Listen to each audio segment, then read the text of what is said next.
Republic day సందర్భంగా పద్మశ్రీ అవార్డులను ప్రకటించిన కేంద్రం.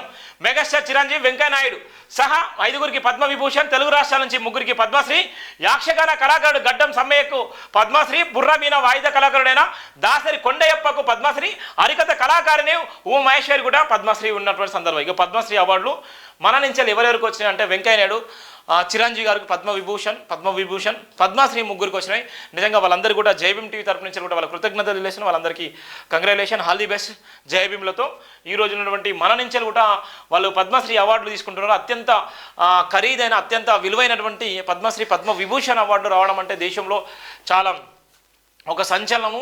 ఈ దేశంలో ఉన్నటువంటి మొత్తం 29 రాష్ట్రాల నుంచి కూడా సెలెక్ట్ చేస్తారు. 29 రాష్ట్రాల నుంచి వివిధ నిపుణులు, వివిధ దేశం కోసం కానీ లేకపోతే వివిధ రంగాల్లో అభివృద్ధి చెందినటువంటి నేపథ్యంలో కానీ వివిధ ఎన్నో పనులు చేస్తే వాళ్ళకు ఈ అవార్డులు వారిస్తే ఈ అవార్డులో మన భారతదేశంలో ఉన్నటువంటి అనేక మందితో పాటు మన తెలుగు రాష్ట్రాల నుంచి కూడా వచ్చినటువంటి ప్రతి ఒక్కరి కూడా ఇక్కడ మనం రాయడం జరిగింది. ఎక్కడి నుంచి వచ్చారు, ఏ విధంగా ఇస్తున్నటువంటి వార్తలు కూడా స్పష్టంగా రాయడం జరిగింది.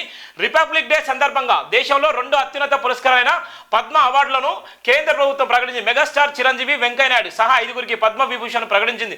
కళారంగంలో విశిష్ట సేవలు అందించినందుకు గాను కొనిదేల చిరంజీవి ఆంధ్రప్రదేశ్, వైజయంతిమాల తమిళనాడు, పద్మ సుబ్రహ్మణ్యం తమిళనాడు, ప్రజావ్యాల వెంకయ్య నాయుడు ఆంధ్రప్రదేశ్, సామాజిక సేవకు గాను బీహార్కు చెందిన బిందేశ్వర్ పటక్ మరణానంతరం 2వ అత్యున్నత పురస్కారం వరించింది.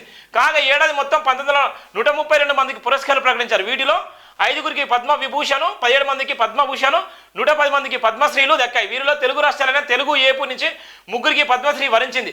బుర్ర వీణ వాయిద కళాకారుడైన తెలంగాణ నారాయణపేట జిల్లా దామరగిద్ద వాసి దాసర కొండప్ప కేంద్ర పద్మశ్రీ ప్రకటించింది. అలాగే జనగం చెందిన యాక్షగాన కళాకారుడు గడ్డం సమ్మయ్యకు సైతం పద్మశ్రీ ప్రకటించింది. ఏపీకి చెందిన హరికథ కళాకారుని ఉమేశ్వరిని పద్మశ్రీకి ఎంపిక చేసింది. దేశంలోని తొలి మహిళ మావాటి పార్వతి, బుర్వా అస్సాం చెందిన జాగేశ్వర్ యాదవ్లతో సహా 110 మందికి ఈ అవార్డులను ప్రకటించింది. ఇదిలా ఉండగా గతేడాది ప్రభుత్వం 106 మందికి పద్మశ్రీ అవార్డును ప్రకటించిన విషయం తెలిసిందే. ఇందులో 6 పద్మవిభూషణ్, 9 పద్మభూషణ్, 91 పద్మశ్రీ అవార్డులు ఉన్నాయి. దేశంలోని 2 అత్యున్నత పౌర పురస్కారాల భారతరత్న పద్మ అవార్డులను కేంద్ర ప్రభుత్వం 1954లో ప్రారంభించింది. భారత్తో పాటు వివిధ దేశాలకు చెందిన వారికి సైతం అవార్డులను కేంద్రం ప్రకటిస్తుంది.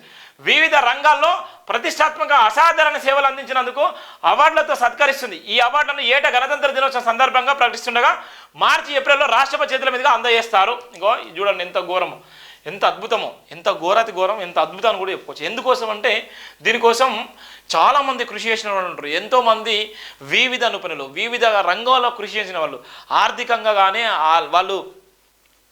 వాళ్ళ ప్రతిభను గుర్తించి కేంద్రము రాష్ట్రపతి గారి చేతుల మీదుగా అవార్డులు తీసుకున్నటువంటి పెద్ద సత్కారం. ఇవాళ ఉన్నటువంటి సత్కారానికి సంబంధించి పద్మశ్రీ అవార్డులు ఎక్కడెక్కడ వచ్చిన పద్మశ్రీ అవార్డులు సుమారుగా 110 మందికి, ఇక్కడ ఉన్నటువంటి 110 మందికి అవార్డును ప్రకటించిన ఇందులో ఉండగా గతేడాది ప్రభుత్వం 106 మందికి ఇచ్చింది. ఈసారి మాత్రం 110 మందికి ఇచ్చినటువంటి దాఖలాలు కూడా ఉన్నాయి. నిజంగా వాళ్ళందరూ కూడా అదృష్టవంతులను కూడా చెప్పొచ్చు.